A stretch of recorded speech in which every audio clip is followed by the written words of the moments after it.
Okay, so here also again an experiment with muscle. Okay, these muscle experiments are always hard, but I mean always seem hard, but they're actually easy.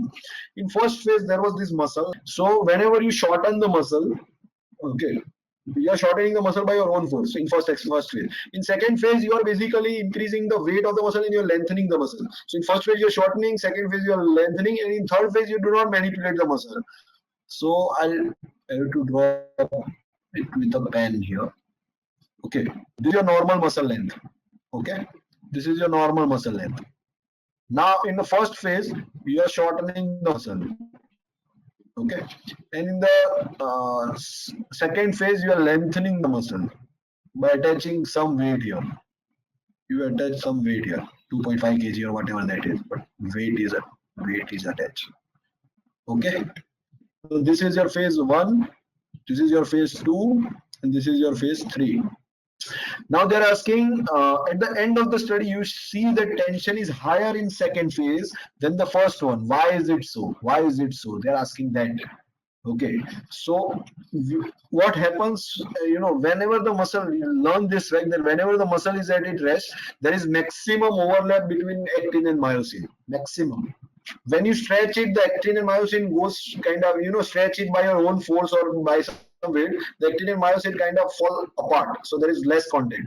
And when you mix it, there again same thing happens. Can you think it logically? That this is the normal. Now when you are, pushing the muscle like this, shortening the muscle, so this will come very crowded. Okay, so number of actin myosin might remain same or might decrease, but never increase, because maximum are on resting phase. So we have to compare 2 with 1. What is the reason why here it was more tension than this? Because what do you mean by passive tension? There is a concept of passive tension here. Passive tension is more and after some point. Passive tension means if you take a rubber band, you stretch it, and then you leave it.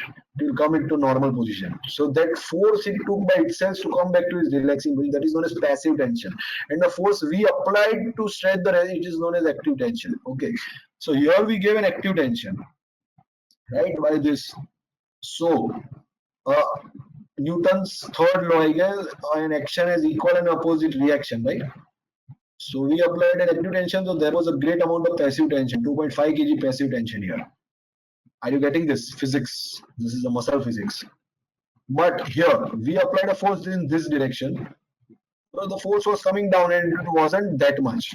Okay? Because we are contracting the muscle, so there is still enough that cross bridge cycling, so it can stay in normal position. So that's the reason that in lengthening in muscle we increases passive tension, but here there is no passive tension.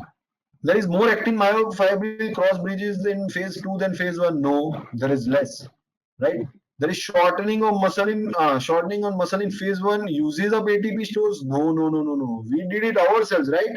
Muscle didn't contract on itself, so ATP wasn't even used here. C is our right option. D. The tension is phase 1 is only active. No, active was what we applied, but there was also passive tension, somewhat little bit than what we applied because there were enough cross bridge cycling. While in phase 2 there is both active and passive. Yes, there is in phase 2 there is both active and passive, but this statement is not correct, right?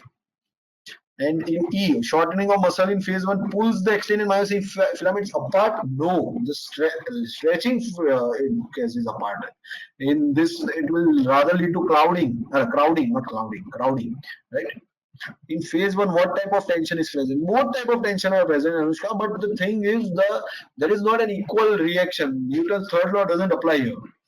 Because in second part there was considerable actin myofibril, they went apart, so there was a tension. Okay, muscle wasn't able to come back to its position on its own till you apply that. But in second one, as soon as you leave, it will directly come into position. So there will be a little bit less, but in both cases, in phase 1 and phase 2, active and passive tension both are present. Did you get it? Thanks for watching. Please give a thumbs up and subscribe for more.